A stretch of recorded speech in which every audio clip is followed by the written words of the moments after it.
Bueno, es momento de continuar con la magnetostática o quizá de decir que uno va a empezar con la magnetostática porque en el video anterior era necesario trabajar con definir y reconocer todo lo asociado a la corriente, que es la fuente de la magnetostática.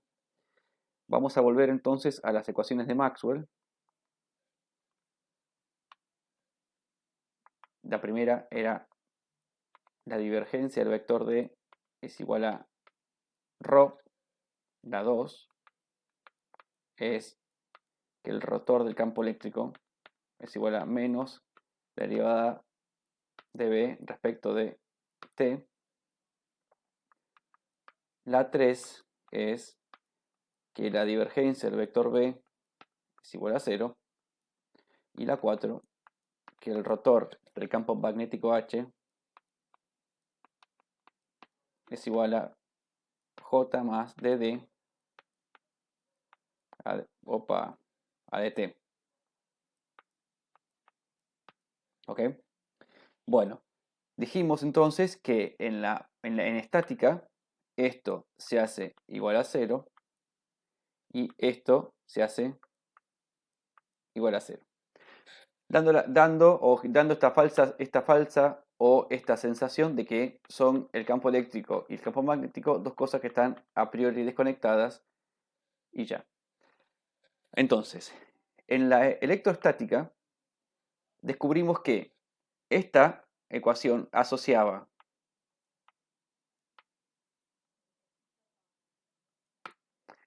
al vector D o al vector campo eléctrico con sus fuentes.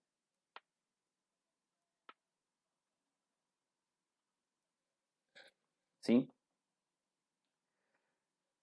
Y esta nos daba el dato, nos decía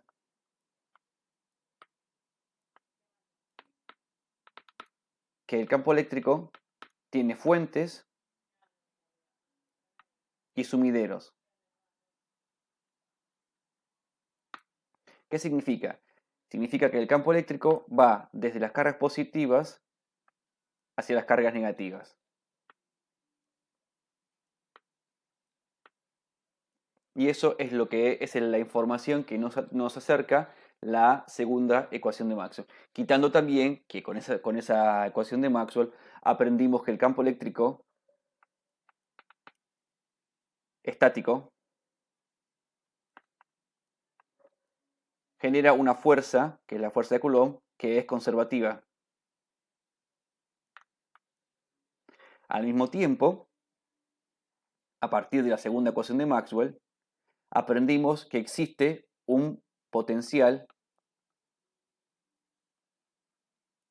escalar electrostático, definido como, esta es la forma de definirlo en forma diferencial, después hay una forma de hacerlo en forma integral. Es decir, todas estas cosas nos cimentó la segunda ecuación de Maxwell. Bueno, ahora vamos a ver qué podemos entonces aprender de las ecuaciones de Maxwell de la que uno llama magnetostática. Entonces, en este momento, con gusto, yo haría toda una discusión con ustedes sobre cuál creen de las ecuaciones de la magnetostática que habla, van a encontrar muchos libros en los que hacen lo que yo voy a intentar hacer ahora, que es lo siguiente: habiendo aprendido ustedes electrostática, la idea es ver cuáles son las equivalencias de la electrostática y la magnetostática, y de esa forma lo que uno hace es separa en lo aprendido de la electrostática para enseñar la magnetostática. Y un poco vamos a hacer eso. Entonces, parte de eso implica generar algún tipo de discusión. Entonces, la pregunta que uno haría es, che, ¿ustedes cuál creen de las ecuaciones 3 o 4 de Maxwell que viene a decir lo mismo que dice para la electrostática la ecuación 1 de Maxwell? ¿Entienden? Y lo mismo preguntaría para el caso digamos, la segunda ecuación de Maxwell. ¿Qué ecuación de Maxwell 3 o 4 dice para la magnetostática lo mismo que la segunda ecuación de Maxwell dice para la electrostática? ¿Ok? Esa es la pregunta que uno hace. Y ahí se genera una discusión. Entonces el alumno normalmente suele decir que, bueno, no hay ninguna duda, profe, dice, escúcheme, ahí tengo divergencia del vector D, y esto, como dice divergencia, esto tiene el aspecto de ser parecido a la divergencia del vector D. Y por otro lado, uno dice, escúchame, tengo rotor del campo magnético H, escúchame, no hay duda que esto tiene que ser algo parecido al rotor de campo eléctrico. Y con eso nos quedamos. Entonces, efectivamente, matemáticamente, estas ecuaciones esencialmente estarían dando una información parecida. Sin embargo, lo que ocurre es que en términos de la física, esta no es la equivalencia real que existe entre la magnetostática y la electrostática. Porque fíjense una cuestión. Si vamos a la ecuación 4 de Maxwell, esta ecuación conecta el campo magnético H con J. J, esencialmente, como ya dijimos en todo el video anterior, es la densidad superficial de corriente con algún versor normal. Es decir, y también dijimos e insistimos en esto, que esta es la fuente del campo magnético de H o de B eventualmente. Por lo que, entonces, es la cuarta ecuación de Maxwell la que conecta al campo magnético con las fuentes de campo, que son las corrientes. Entonces, en realidad, la cuarta ecuación de Maxwell es la que está, en términos de la física, conectada con la primera ecuación de Maxwell, que habla de las fuentes del campo eléctrico o del vector D. Por descarte, entonces, decimos que la segunda ecuación de Maxwell está conectada o habla en términos de la física de lo mismo o algo parecido que la tercera ecuación de Maxwell, que dice lo siguiente, que la divergencia del vector B es igual a 0. Esta ecuación de Maxwell nos dice, entre otras cosas, que el campo magnético H o el vector de inducción magnética B no tienen fuentes ni sumideros.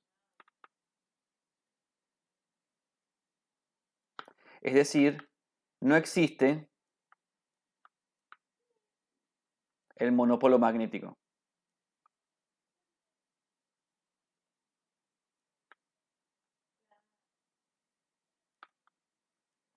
El monopolo eléctrico sí existe, que es la carga independiente. ¿Está bien? Una carga es un monopolo eléctrico, pero no existe el monopolo magnético. Entonces, si eso es cierto, las líneas de campo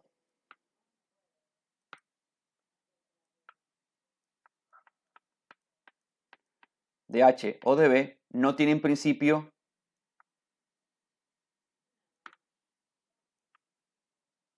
ni final. Eso es todo lo que nos dice la tercera ecuación de Maxwell. Y también nos va a decir algo que es esencialmente sobre lo que vamos a trabajar en casi todo este video, que nos va a dar el puntapié inicial para descubrir la existencia del potencial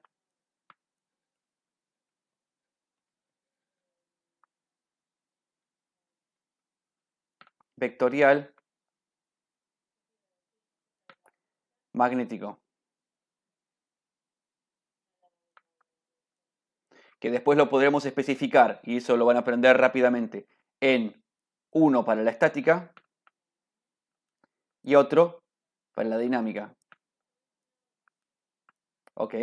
Así que sobre esto vamos a estar trabajando durante este video, por lo que a continuación nos vamos a quedar esencialmente con la tercera ecuación de Maxwell. Tenemos que hacer antes una pequeña recuerdo.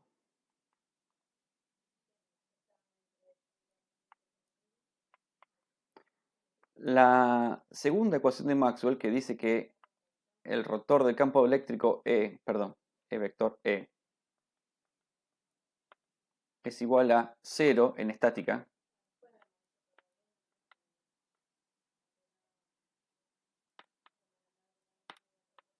¿ok?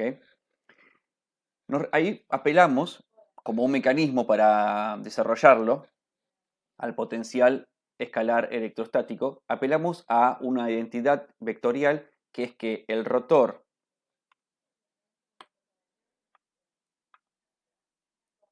del gradiente de una función escalar es igual a 0. Esta es una función escalar. Entonces llamamos a esa función escalar potencial escalar electrostático. ¿Por qué electrostático? Porque este 0 está impuesto por las condiciones de estática. ¿Sí? Eso es importantísimo. La demostración aritmética o matemática de esta identidad vectorial está en algún archivo de Word que está en el site de Google, y hay una demostración geométrica que yo hice oportunamente. Así que no lo voy a hacer de vuelta. Ahora, si miramos la tercera ecuación de Maxwell, dice que la divergencia del vector B es igual a 0. Hay otra identidad vectorial que dice que la divergencia del rotor de un vector es igual a 0. Esto es una función vectorial. Entonces, lo que hace ahora el astuto es, escúchame, a eso lo voy a llamar potencial vectorial magnético. Entonces aparece el A, que es el potencial vectorial magnético.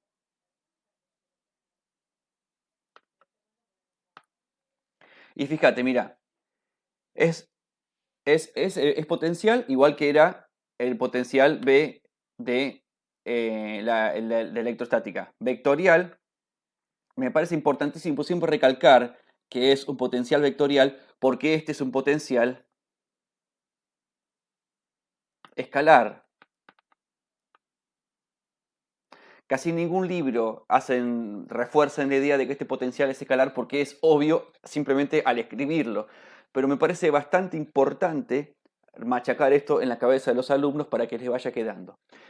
Y naturalmente es importante resaltar a dónde pertenece. Bueno, en el caso del potencial vectorial magnético es naturalmente a los campos magnéticos, y este es el potencial escalar eléctrico. Ahora, este potencial escalar se define tal y como lo conocemos en condiciones de estática, por eso es electrostático.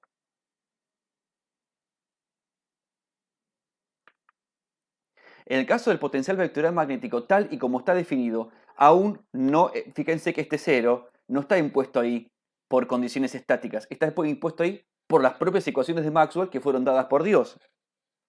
Entonces, hasta este momento, dicho tal y como ustedes lo han escrito, que es que el vector de inducción magnética se define como, o se puede escribir como, el rotor del potencial magnético, potencial vectorial magnético A. Escrito de esta manera, esto vale tanto para la estática como para la dinámica.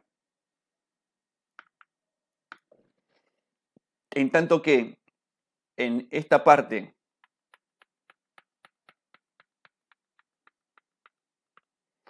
esto es cierto, perdón,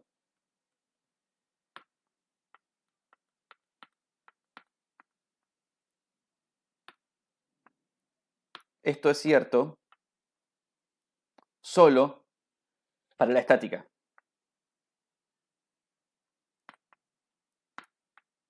Sobre el final del curso veremos cómo se escribe en una relación que conecta el campo eléctrico con el potencial escalar eléctrico en condiciones dinámicas. Pero hasta ahora esto es cierto solo en las condiciones en las que fue construida toda la teoría, que es cuando la derivada respecto del tiempo del vector inducción magnética B es igual a 0. Este 0 es el que está puesto ahí. ¿Sí? Ok, bien. Entonces esto, digo, sigue reforzando esta idea de que la tercera ecuación de Maxwell es la que en términos de la física es semejante o equivalente a la segunda ecuación de Maxwell para la electrostática. Entonces lo que tenemos que hacer ahora es trabajar con este potencial vectorial magnético. Antes de continuar, me parecía necesario y conveniente demostrar, al menos gráficamente, la relación vectorial sobre la que estamos ahora construyendo esta parte de la teoría, que es que la divergencia del rotor de A, que es un vector, esto es igual a 0. Entonces, me parece interesante hacer una demostración gráfica sencilla de esta situación. Y esto lo hacemos de esta manera. Aquí vive el vector A, aquí vive el vector nabla.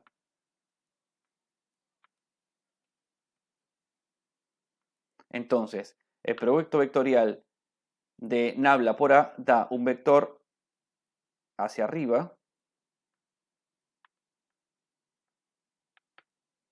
que es ortogonal a este vector y a este vector. ¿Ok? Ahora, cuando yo hago el producto escalar entre, o sea, este producto escalar entre este vector y este otro vector, eso da exactamente igual a 0. Recuerden ustedes que una propiedad de producto escalar es que si yo tengo dos vectores A y B, A, producto escalar B, una de sus propiedades es que esto da A, el módulo de A por el módulo de B, por el coseno de alfa, que es el ángulo que define los dos vectores A y B. En este caso, el ángulo alfa es exactamente 90 grados, por lo que coseno de 90 es igual a 0. Por ende, todo esto es exactamente igual a 0. Esto es una demostración muy sencilla de la identidad vectorial con la que estamos trabajando para construir esta parte de la teoría. Entonces, a continuación, sí, vamos a ver qué se le puede hacer a este vector A para que todo funcione. Bien, entonces, tenemos que el vector B es igual al rotor del vector A. Ok. Ahora, tenemos también las relaciones constitutivas que dicen que el vector B es igual a mu 0 para nosotros por h. Entonces, si se me permite, voy a decir que h es igual a 1 sobre mu 0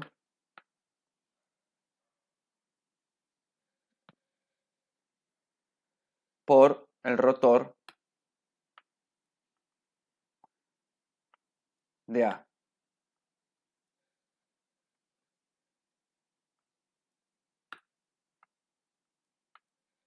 Ok. Ahora bien, ¿qué sabemos nosotros aparte, a partir de las ecuaciones de Maxwell? Tenemos la cuarta ecuación de Maxwell,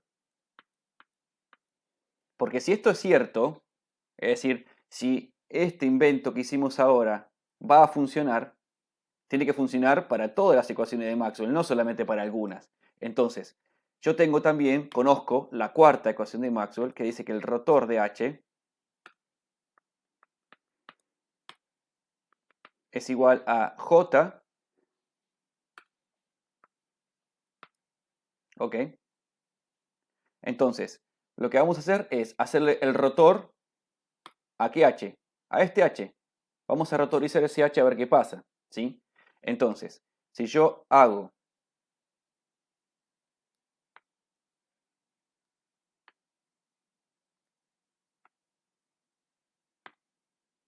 el rotor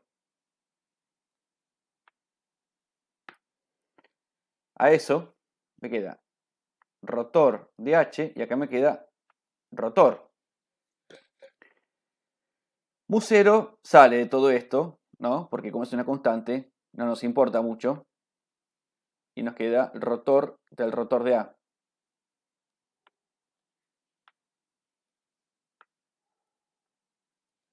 Y acá, ahora hay que tener un poco de cuidado.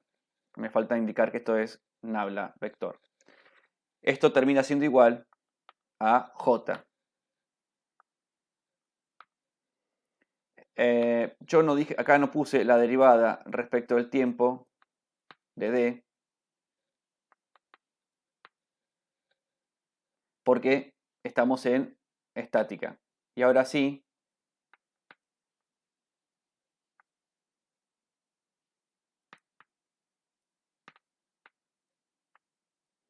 esto condiciona a que lo que hagamos con el vector A va a ser para un vector A en condiciones de magnetostática.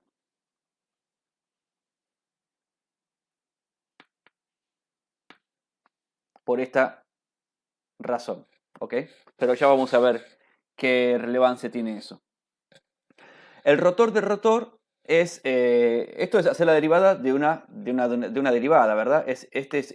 Son como dos cosas que se multiplican, entonces yo voy a hacer la derivada de un producto. Lo que pasa es que cada uno de los términos me tiene que dar exactamente un vector. Lo que ustedes tienen que hacer, para ser prolijos, yo lo voy a hacer también, es ir a las identidades vectoriales o a las operaciones vectoriales que fueron dadas en algún PDF al principio del curso y ver exactamente en qué se convierte el rotor del rotor. Yo, naturalmente, me lo voy a recontramachetear porque yo soy un trucho que no se acuerda, ¿vio?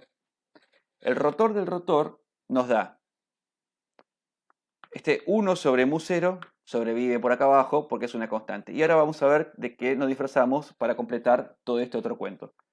Acá nos queda gradiente de la divergencia de A menos el laplaciano del vector A.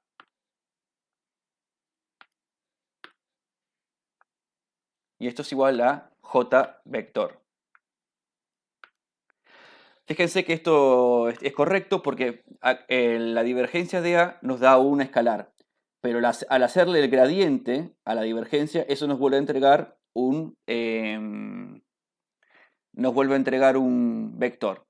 Y hacerle el laplaciano a un vector esencialmente no cambia el hecho de que el resultado sea exactamente un vector, solo que va a ser un vector al cual se lo deriva dos veces. ¿Ok?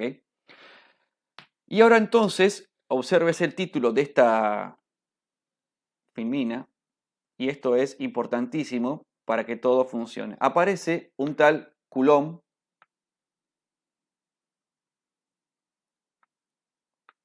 y dice, mira, qué sé yo, esto que está acá a mí me perturba. Entonces, por antojo, voy a definir que la divergencia del vector A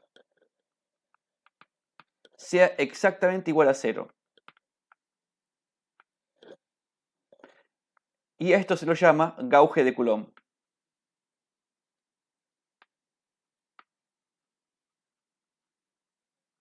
O calibrado de Coulomb.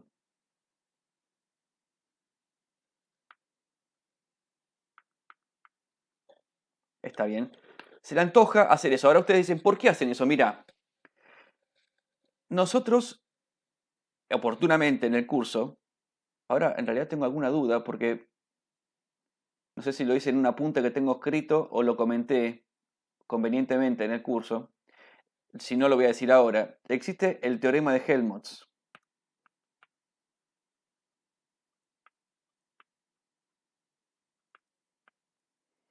El cual dice que un campo vectorial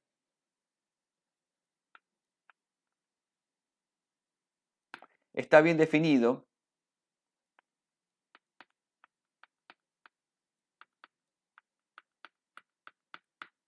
en tanto se conozca de ese campo vectorial su rotor y su divergencia. ¿Está bien?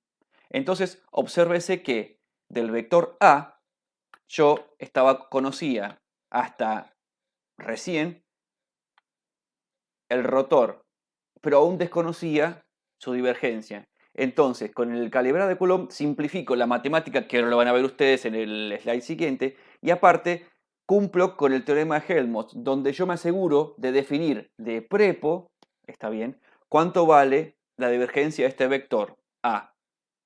¿Ok? A continuación voy a hacer un par de comentarios más respecto al teorema de Helmholtz.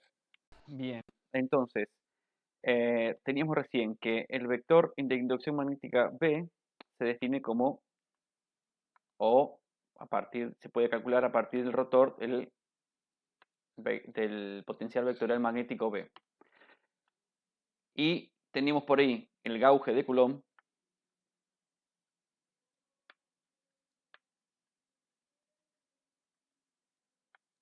que nos da que la divergencia del vector A es igual a 0. Y esto funciona solamente en condiciones estáticas.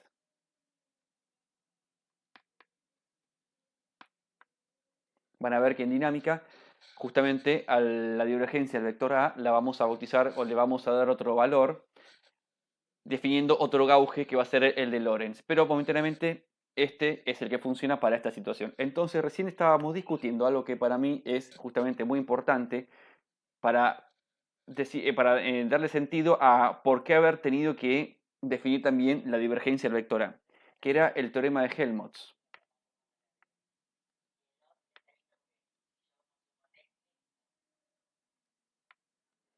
que dice que un campo vectorial está bien definido si de él se conoce su rotor y su divergencia. Entonces, yo honestamente no me acuerdo si en otro video lo discutí y si lo hice, les pido perdón. Pero necesito que quede claro esto para tener la tranquilidad de que el curso está dado en los términos que corresponden.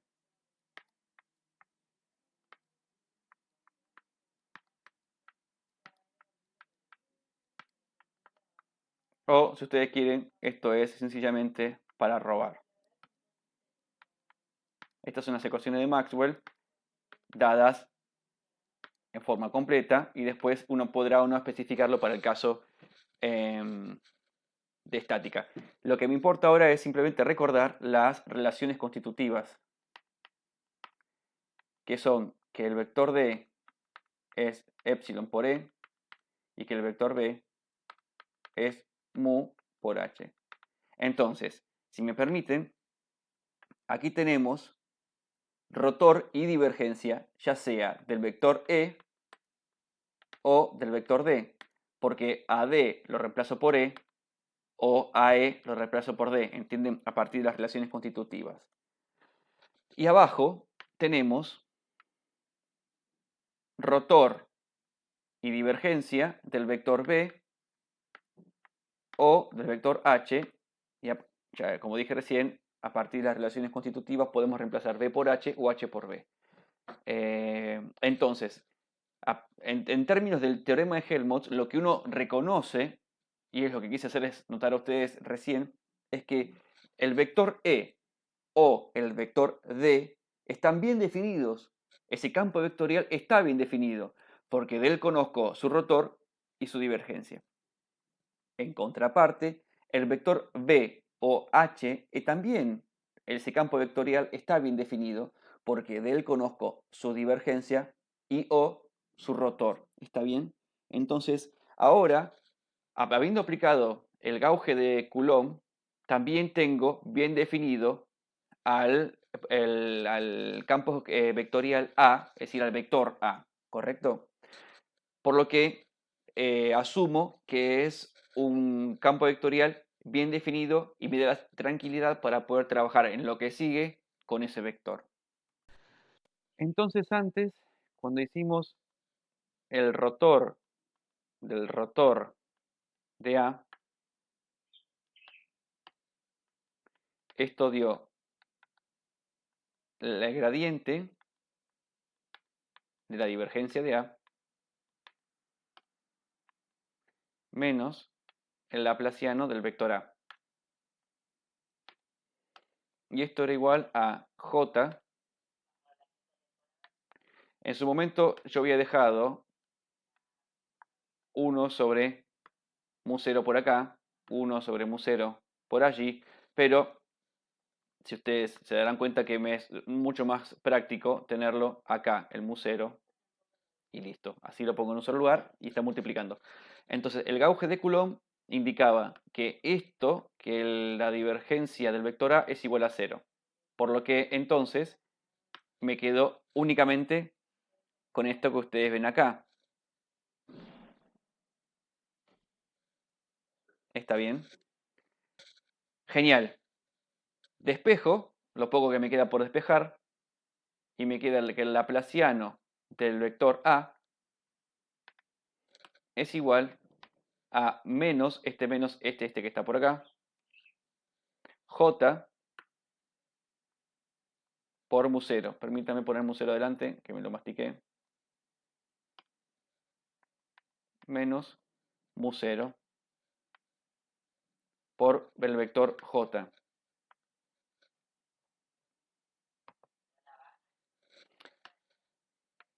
Estupendo.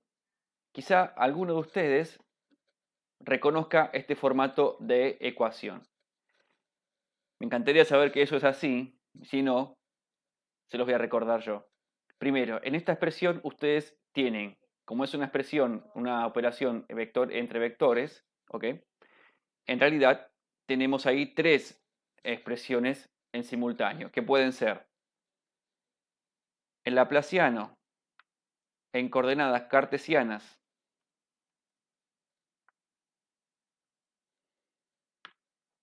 de a sub x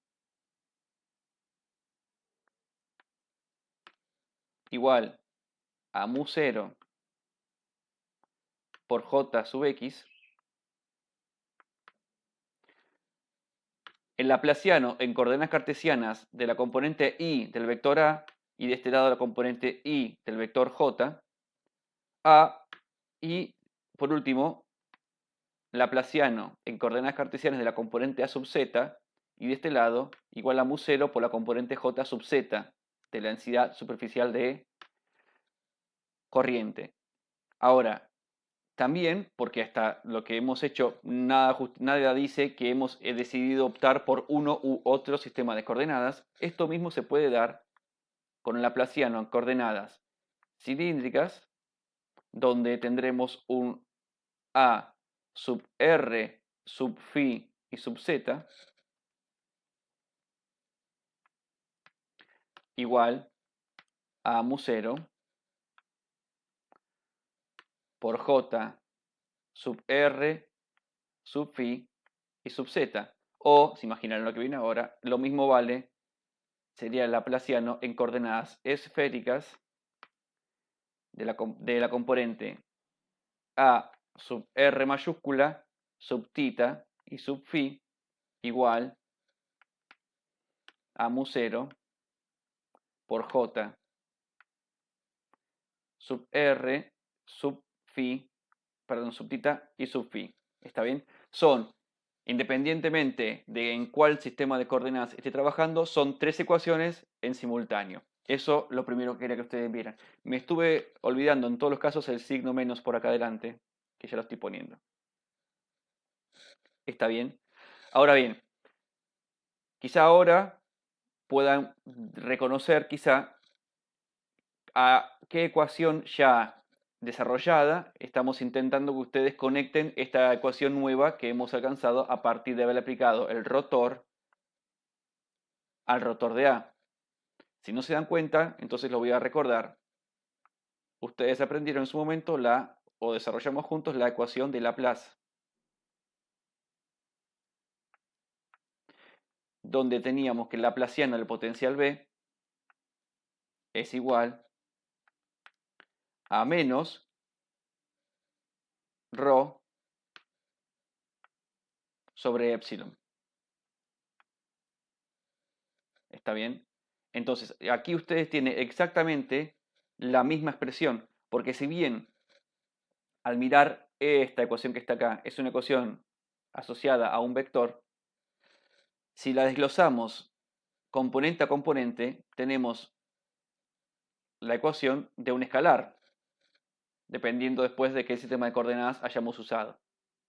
Entonces, ¿para qué se hace esto? Para que ustedes, a continuación, admitan que la solución que vamos a usar para cada una de las componentes del vector A, ¿sí?, dada a través de esta ecuación que es la ecuación de Laplace, sea la solución ya conocida del potencial, que es un escalar, desarrollada en la electrostática, que era esa integral de volumen que usamos después varias veces para hacer los ejercicios. Entonces, de la electrostática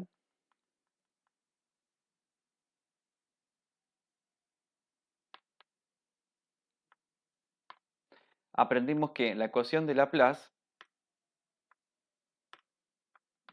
fue lo que estoy escribiendo ahora,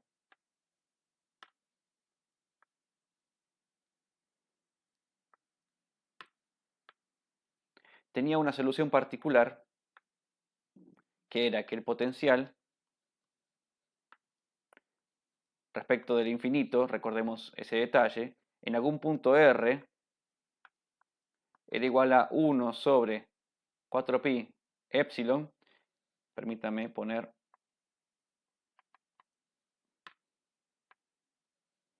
integral de volumen, prima, de ρ, a ver, ¿por qué Carancho no me está copiando? De ρ, de R prima, diferencial de volumen, prima, sobre R, epa, menos R'. Entonces, esta era la solución particular para la ecuación de Laplace. Está bien, en la electrostática. Nosotros ahora,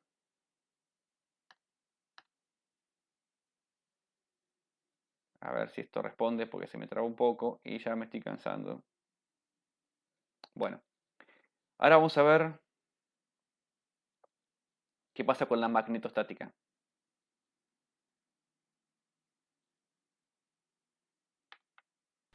Entonces tenemos desarrollada una ecuación que es la de Laplace,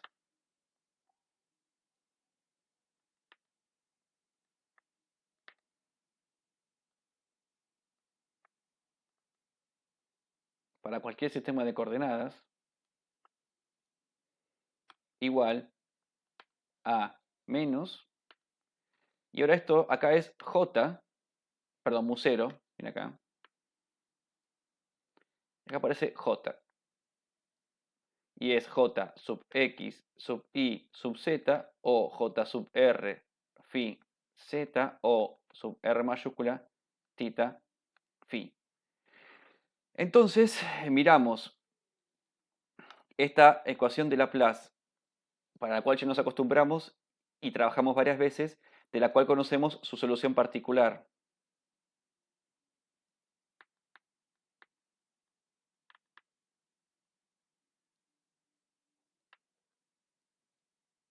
Que es esta que está acá. ¿Sí? Ahora miramos esta expresión y decimos, mira, qué sé yo, yo puedo poner donde dice, yo puedo hacer lo siguiente, donde dice B, puedo poner A sub algo, ¿no? Porque dependerá de la componente. Donde dice epsilon, puedo poner 1 sobre mu0. Y donde dice ρ,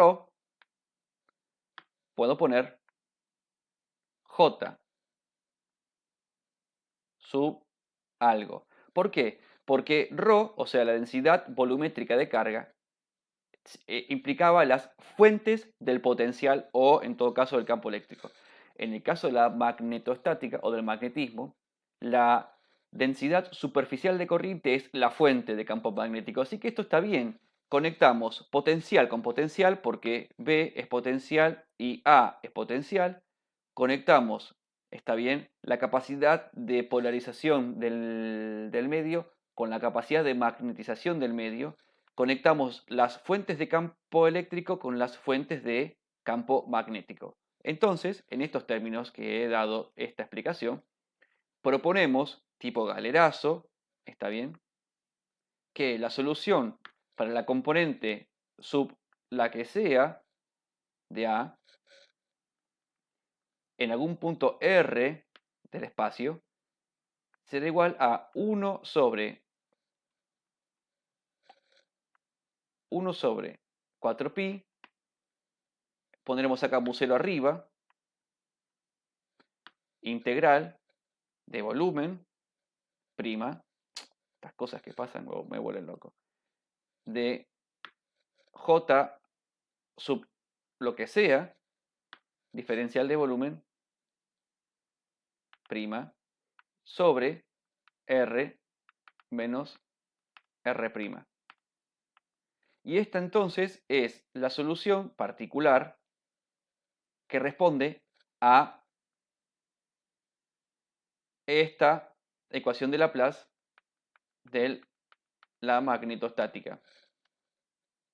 Y esto sí que es de la magnetostática, porque después en dinámica las cosas van a cambiar un poco, ¿está bien? Entonces digo, bueno, ya está, extraordinario. Lo que ahora tendré que ver es que para componer al vector A,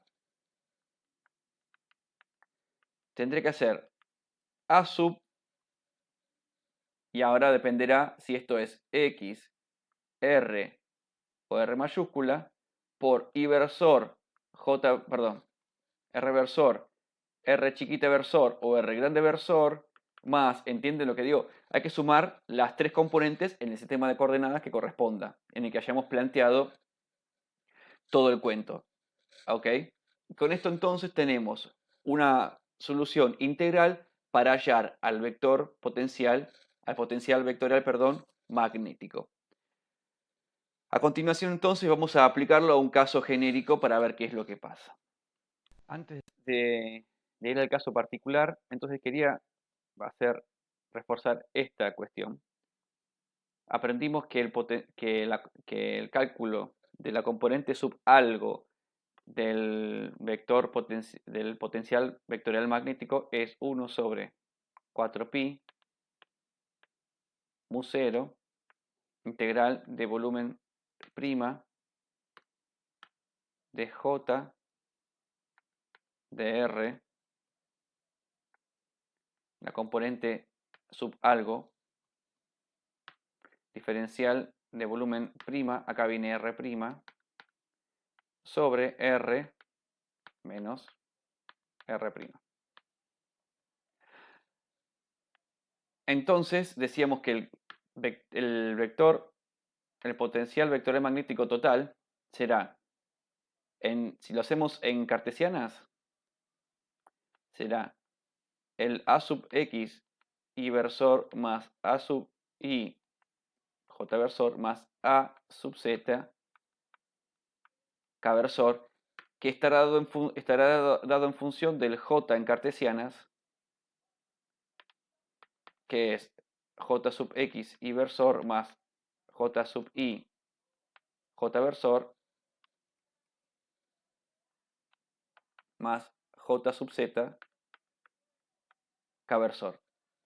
O esto lo vamos a estar planteando en términos cilíndricos. Tendremos A total en cilíndricas será igual a A sub R, R versor, más A sub phi, phi versor más A sub z K versor, en cuyo caso J también estará en cilíndricas, y este será J sub R, R versor, más J sub phi, phi versor, más J sub z, K versor. Y por último, sé que esto es aburrido, pero necesito que quede bien claro.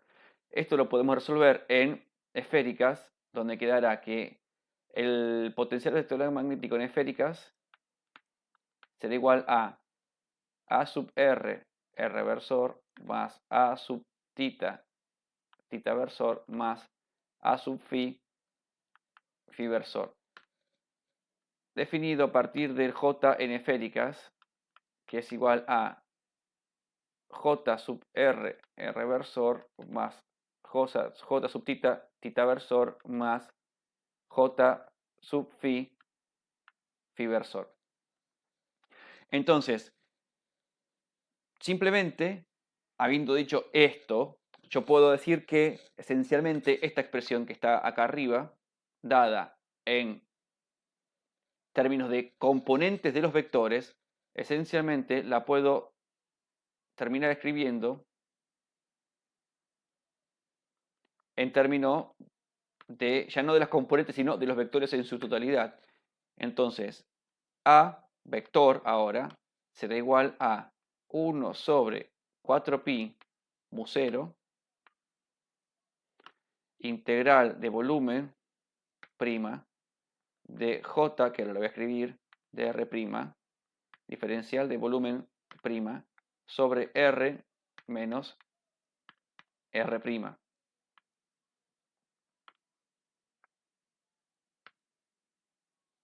¿Está bien? Y ahí queda terminado todo el cuento.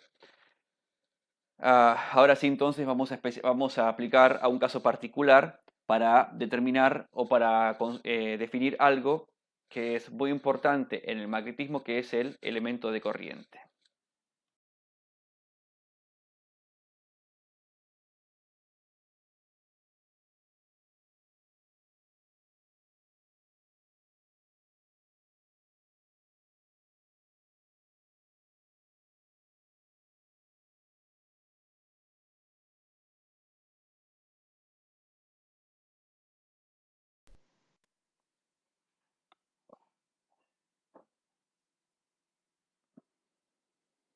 Ok.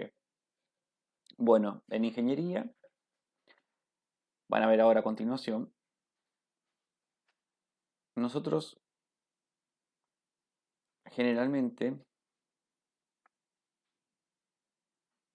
trabajamos con conductores de sección constante. Eso es lo normal. Por lo menos cuando uno arma circuitería que no sea en plaqueta, ¿verdad? Entonces van a ver que nosotros vamos a inventar algo para simplificar un poco la matemática, que eso también tiene un precio, que se llama elemento de corriente. Entonces, ustedes tienen que pensar lo siguiente. Originalmente, hagamos de cuenta que tenemos un circuito que tiene este formato, donde la corriente anda por ahí. ¿Está bien? Sí, y tenemos aquí un diferencial de volumen. Del volumen total es este, ¿verdad? El volumen total es todo el volumen de este conductor dibujado de color violeta.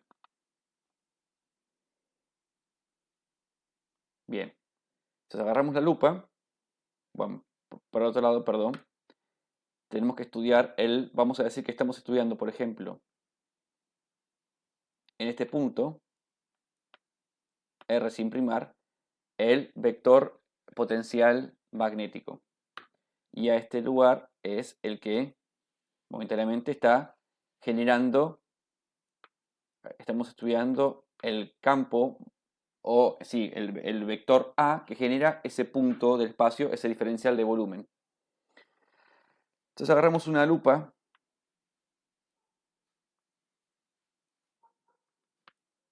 y magnificamos. Entonces ahí vemos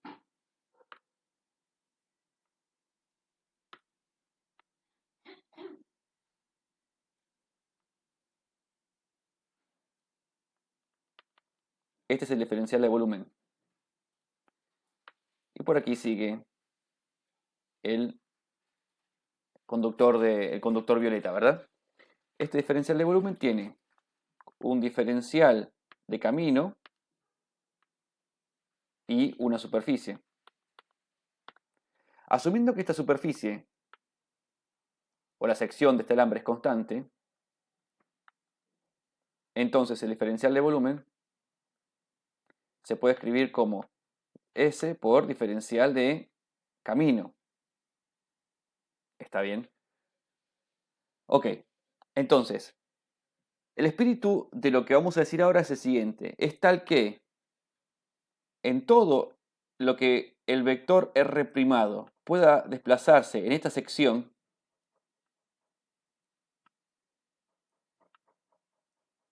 ¿está bien? Esto es el vector R'. Espérame que la verdad que se hizo muy desprolijo. Este es el vector R', que apunta a diferentes partes de esta sección del alambrito. Entonces lo que uno dice es, mira, esta sección, respecto de todo el recorrido que hace el alambre violeta, no provoca el desplazamiento del vector R' a lo largo de esta sección ninguna diferencia del vector A en el punto al cual apunta el vector R sin primar. ¿Está bien? Esto que está acá es R menos R'.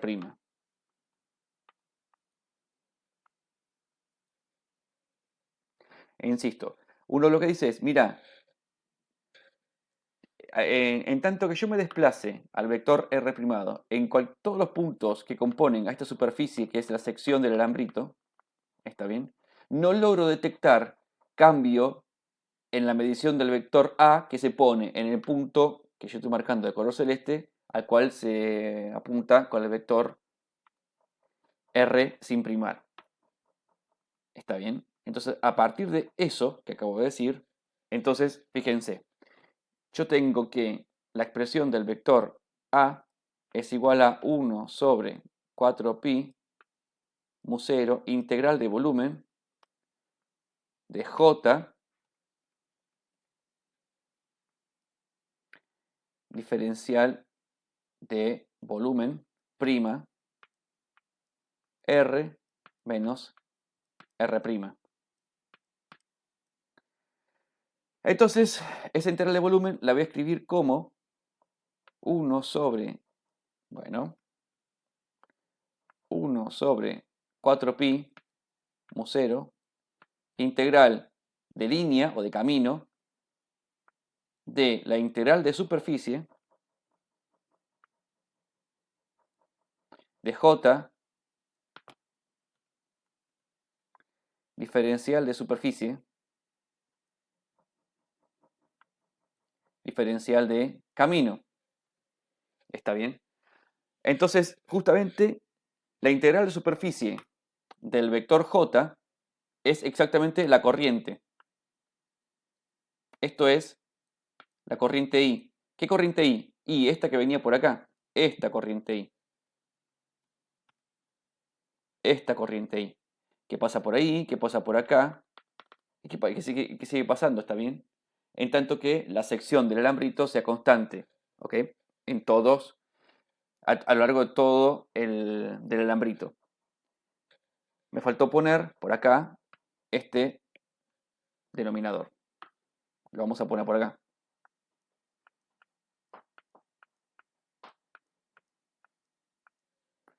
Y ahí está entonces, ¿entienden? Problema resuelto. Esto es vector J. Como el vector J, uno lo puede escribir como módulo de J n versor. El versor n es normal a la superficie. ¿A cuál superficie? A esta superficie. Es colineal con el diferencial de línea. ¿Cuál diferencial de línea? Este que está acá.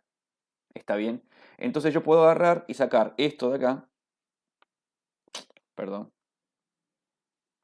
le saco carácter vectorial a j y se lo pongo acá. ¿Está bien? Por lo que entonces esa expresión del vector a se va a simplificar y va a quedar expresada justamente en términos de la corriente y va a quedar una integral de volumen reducida a una integral de camino cerrado.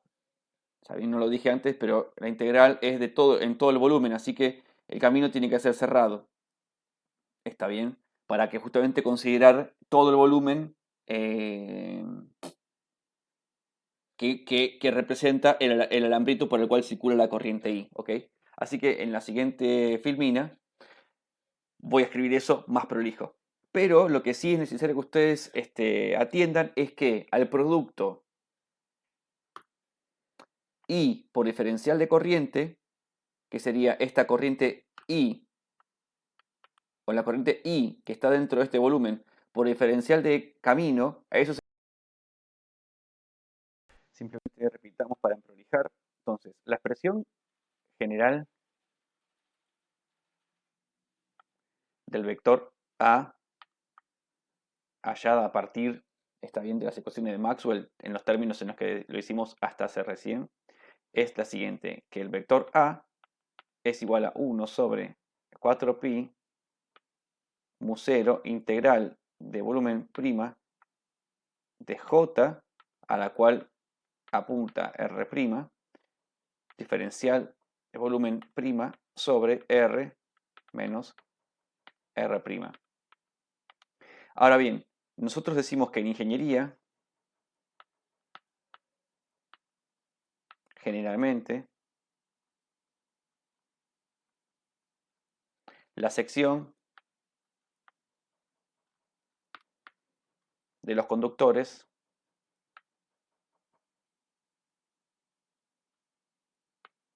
es constante y si la variación del vector A producido por los diferentes puntos que componen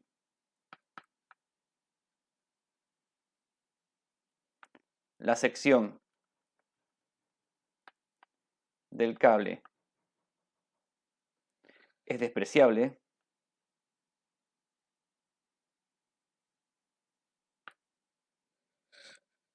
¿está bien? Entonces lo que uno dice es, mira, yo me invento un elemento de corriente.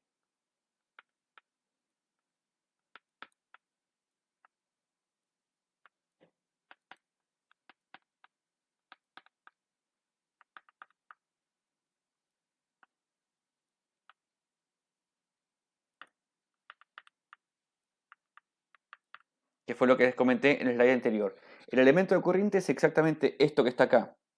Este diferencial de volumen, ahora lo voy a llamar, en lugar de diferencial de volumen, lo voy a llamar I diferencial de camino. ¿Está bien?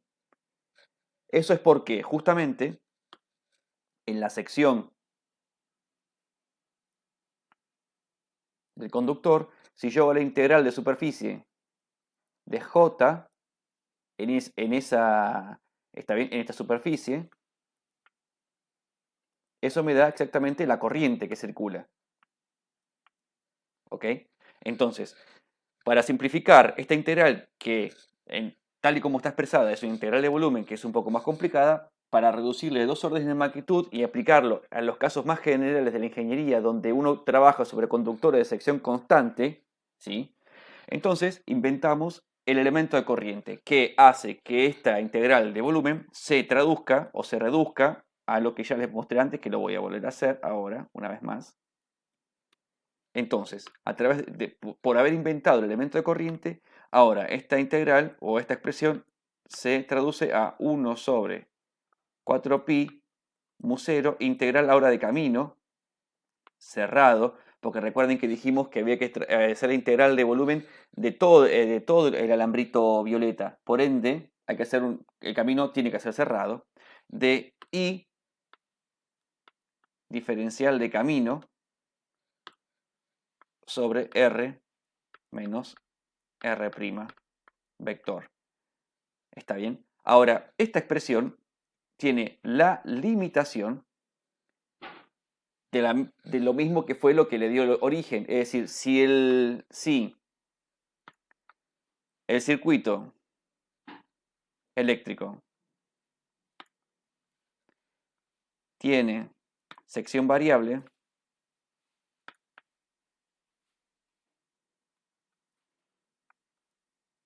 entonces entonces no sirve. En ese caso veremos cómo inventamos una solución, que la vamos a encontrar eventualmente. Pero tienen que tener claro que todo esto, el origen, la expresión real del vector A, es la expresión cuya integral es de volumen. Sepan que en la física, si acaso se usa, que de hecho se usa, la expresión que se usa en la física es esta.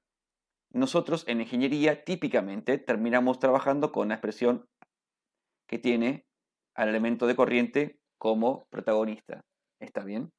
Pero en la física es muy posible que se utilice, digo, no se sorprendan si a lo mejor encuentran en algún libro la expresión del vector potencial magnético como la integral de volumen de J. ¿Está bien? Bueno, ahora, por otro lado, lo malo de este potencial vectorial magnético es que no hay un medidor de potencial vectorial magnético. ¿Está bien? A diferencia del potencial escalar eléctrico, que es la tensión, que se mide con un tester, ¿verdad? Con las dos patitas, la negra y la roja. En el caso del potencial vectorial magnético no hay un medidor de esto. No lo hay. No hay un medidor para el potencial vectorial magnético.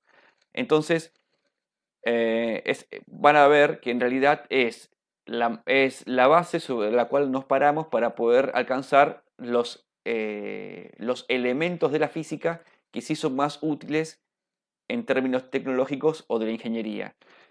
Nosotros prácticamente, con excepción de que podremos hacer algún ejercicio, el potencial vectorial magnético prácticamente lo vamos a dejar en el cajón de los recuerdos hasta llegar después, sobre el final del curso, a potenciales retardados para estudiar en la antena elemental. Pero digo, sepan, y en ese caso van a ver que vamos a tener que reescribir el gauge para pasar de gauge de Coulomb a gauge de Lorentz, cosa que se discutirá oportunamente. Pero bueno, ahora sí, entonces, que sabemos quién es y sabemos cómo escribir y hallar este potencial, lo que sí nos interesa es poder hallar el vector de inducción magnética. Es decir, nos interesa B a nosotros. Y B es justamente el rotor de A. Así que eso es lo que vamos a hacer exactamente a continuación. Bueno, es momento entonces de intentar encontrar el vector de inducción magnética B. ¿Ok? Necesitamos hacer esto. Entonces, bueno, acá reforcé esta idea, no me acuerdo si en el slide anterior, esto es C' y esto es diferencial de línea prima, ¿está bien? Que son las regiones de integración, ¿ok? Y me di cuenta de reforzar esta idea acá porque justamente eso es sobre lo que tengo que charlar en este momento. En esta oportunidad se presenta algo que en su momento en la electrostática no lo discutía en profundidad porque cuando en la electrostática discutimos potencial escalar electrostático,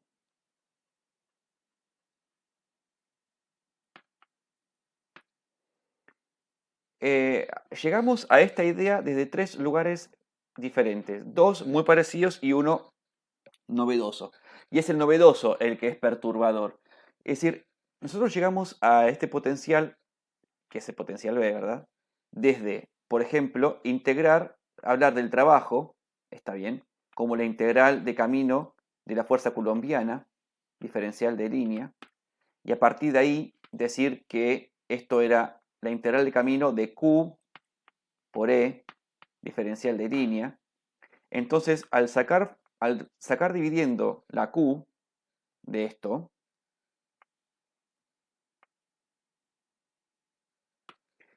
entonces automáticamente a esto lo llamamos diferencia potencial. Y ahí apareció, me parece que esa fue la primera opción que les di para hablar de potencial. La segunda opción que discutimos fue la siguiente. Y dijimos, mira, yo conozco la segunda ecuación de Maxwell que dice que el rotor del campo eléctrico es igual a 0. 0 en condiciones estáticas.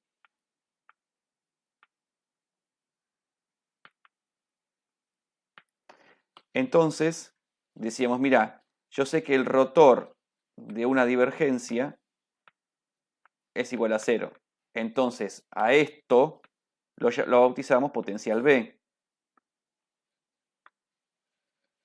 Y estas dos están íntimamente relacionadas. Pero hubo una tercera opción que fue lo siguiente. Yo conozco la expresión del campo eléctrico como 1 sobre 4pi epsilon 0, integral de volumen prima. Acá venía ρ de r', r menos r',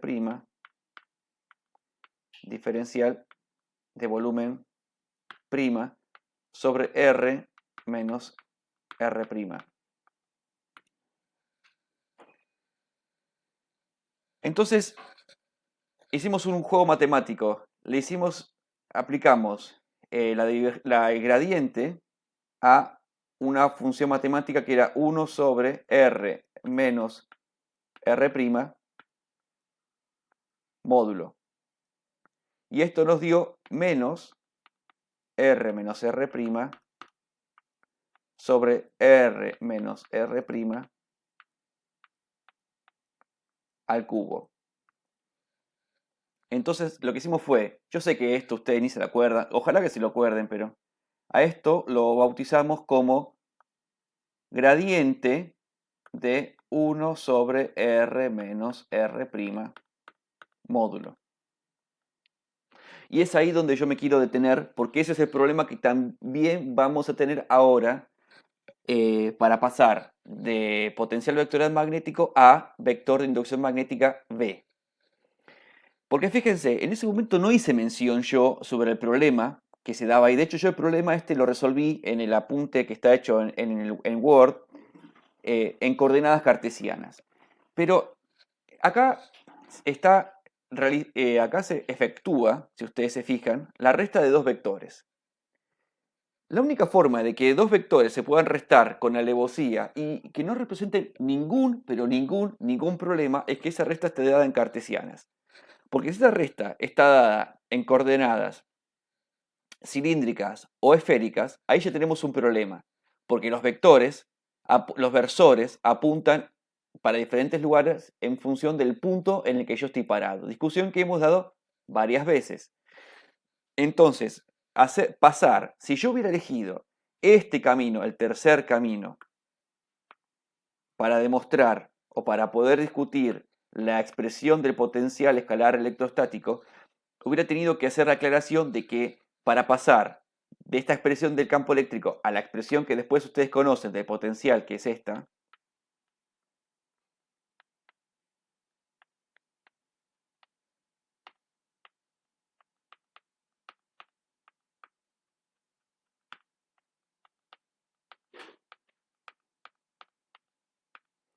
hubiera tenido que decir que ese trabajo de pasar de acá para allá había que hacerlo exclusivamente en coordenadas cartesianas. Por la razón que les acabo de comentar. En esta resta yo lo puedo hacer con tranquilidad solo si lo estoy realizando en coordenadas cartesianas. Y ni hablar si a eso le voy a sacar el gradiente.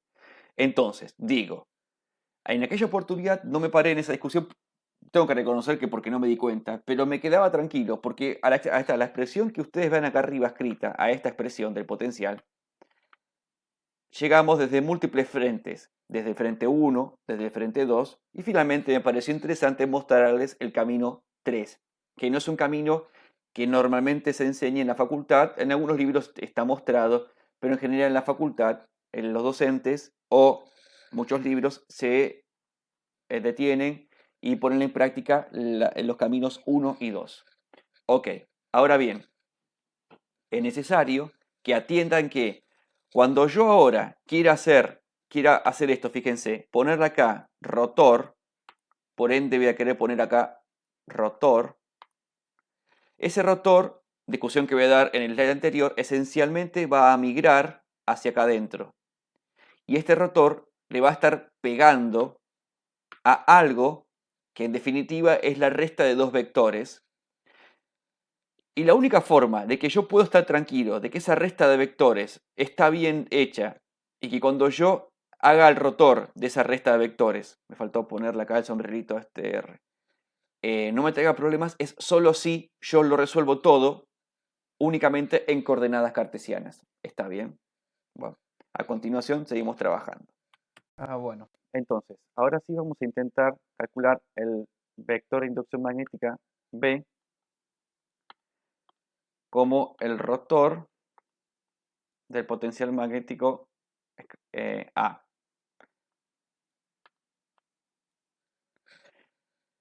Entonces, esto es lo que intentaba decir yo antes y lo voy a repetir ahora.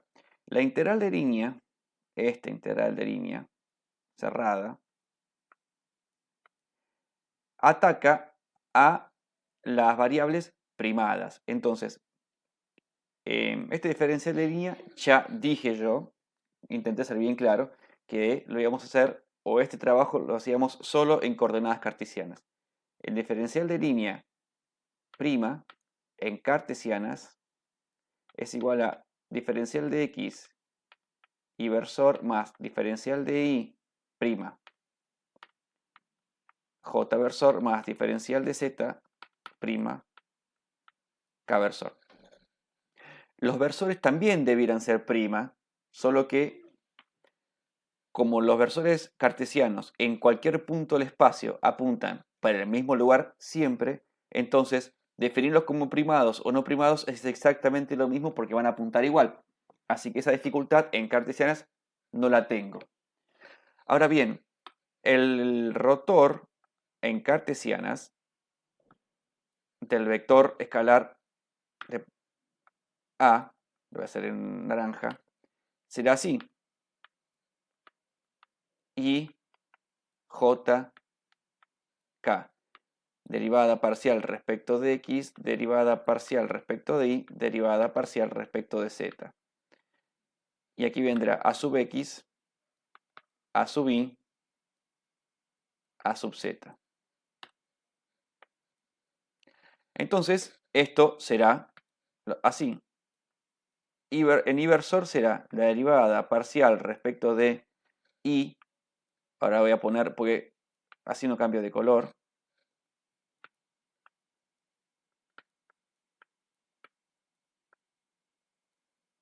Derivada parcial respecto de z menos derivada parcial respecto de x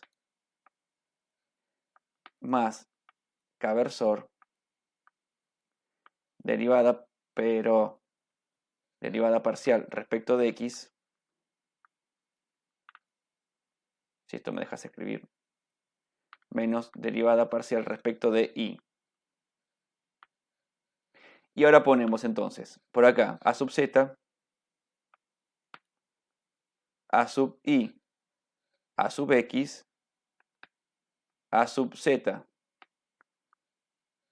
a sub y, a sub x. Y este es entonces el rotor en cartesianas del vector potencial magnético. Si yo tuviera ya el dato del vector A, está bien, en algún punto, y lo rotorizo y a otra cosa. Entonces, esto es directamente igual a B. Y ya, en cartesianas. Si yo, por ejemplo, tuviera la expresión del vector A en esféricas, por ejemplo, y no tuviera que, porque lo que vamos a intentar hacer ahora es hallar una expresión integral para determinar el potencial, perdón, el vector de inducción magnética B.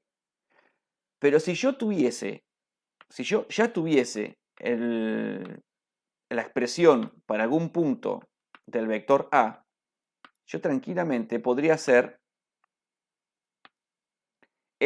podría realizar el rotor en cualquier sistema de coordenadas. No hay ningún problema, ¿está bien? Yo podría tener A en cartesianas, en cilíndricas o en esféricas. Para realizar entonces el rotor en cartesianas, cilíndricas o esféricas, obteniendo entonces el vector B en cartesianas, cilíndricas o esféricas. Así que esto que acabo de hacer abajo es legal. Y esto se puede hacer en cualquier... Perdón, eso estuvo mal. Me enganché mal con el...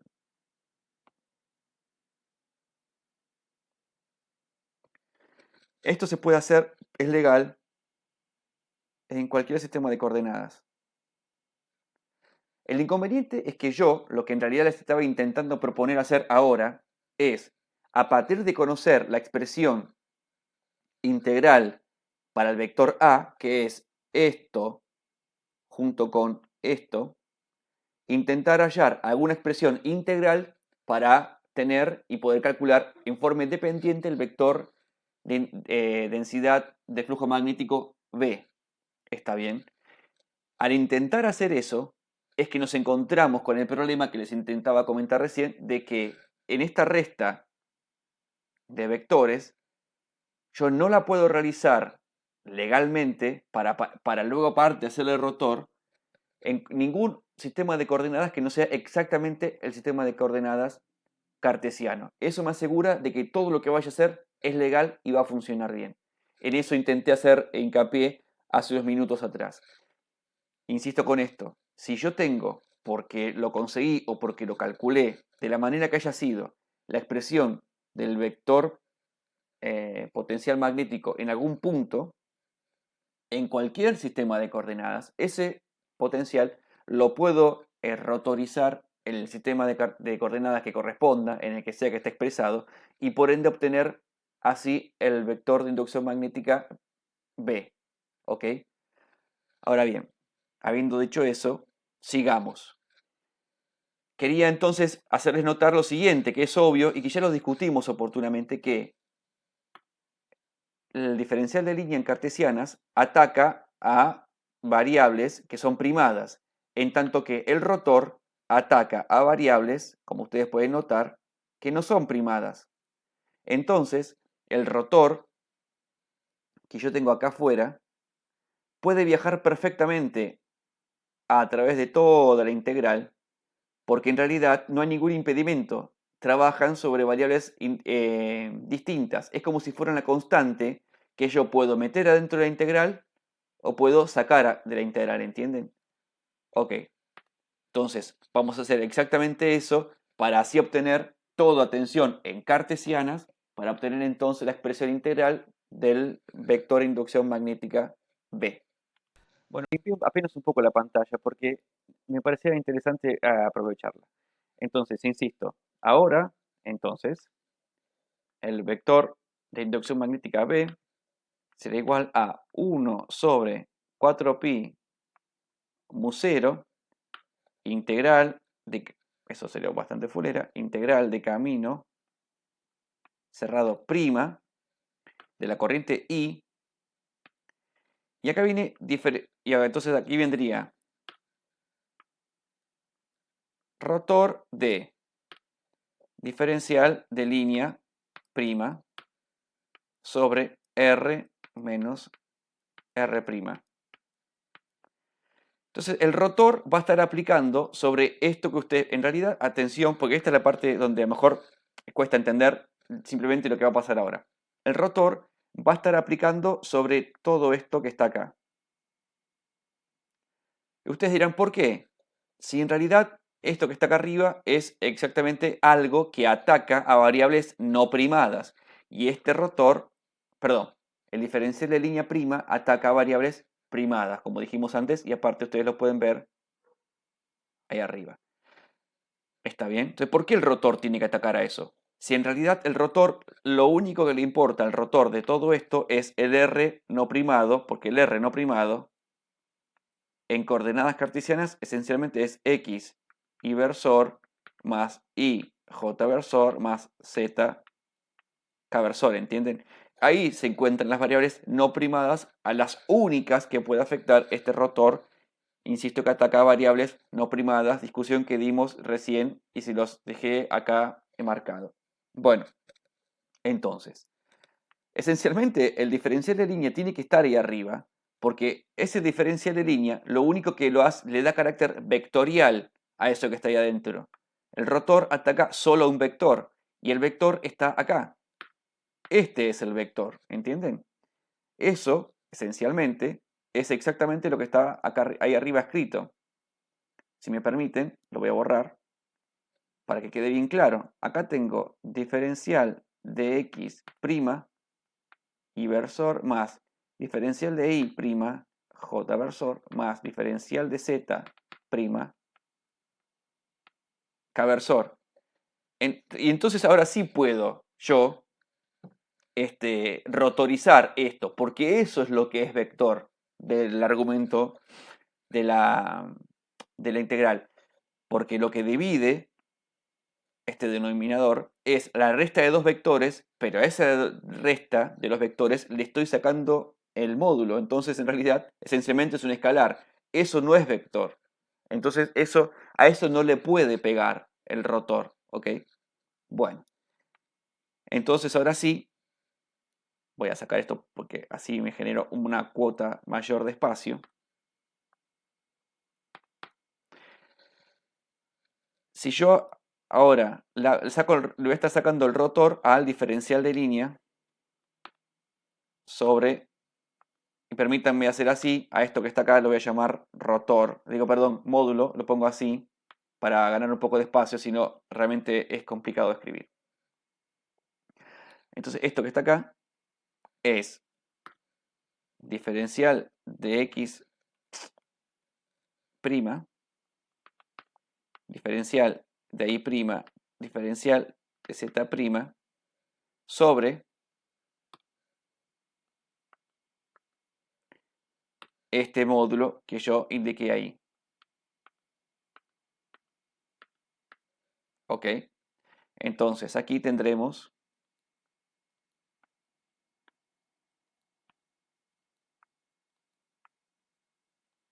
borré de más, perdónenme.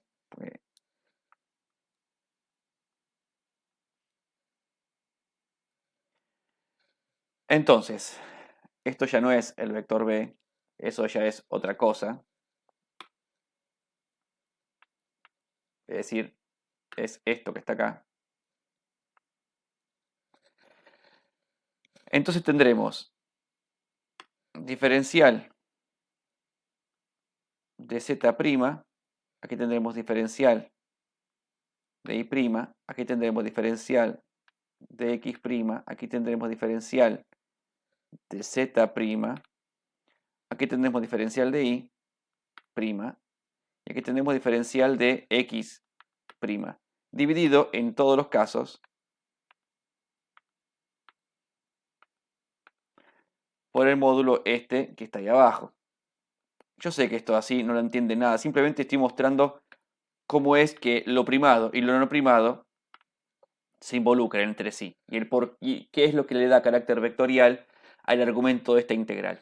No voy a hacer el trabajo matemático que sigue, pero simplemente sepan que hay que hacer un par de pasitos más para obtener la conversión final a lo que alcanzamos al hacer este trabajo y colocarlo ahí. Vamos a reemplazar entonces todo ese círculo verde por el trabajo final al que llegamos. ¿Está bien? Una vez de terminar de hacer todo este trabajito suave y un poco lento de aplicarle el rotor a este diferencial de línea prima, acá no se ve que es prima, pero es el prima, sobre ese módulo de la resta de los dos vectores, r sin primar menos r primado. Cuando terminamos de hacer todo ese baile, entonces permítanme, borro esto, los pasos intermedios no los voy a detallar, eso se lo dejo a ustedes. El I sale porque I es constante en todo el circuito. Y esto quedará de esta manera. Abajo será R menos R' al cubo. Y arriba quedará diferencial de línea. Lo voy a poner en rojo. Perdón, pero se me trabó todo, che. Qué lío.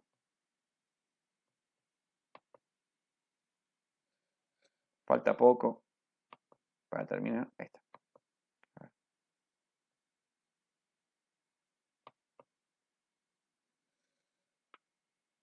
Lo quiero en rojo, te dije.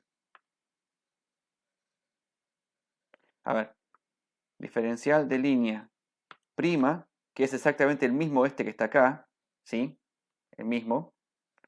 Producto vectorial R menos R'. Así que esta es, a fin y al cabo, la expresión integral para calcular el vector de inducción magnética B. Y a esta expresión, a esta integral, se la llama ley de Biot-Savart,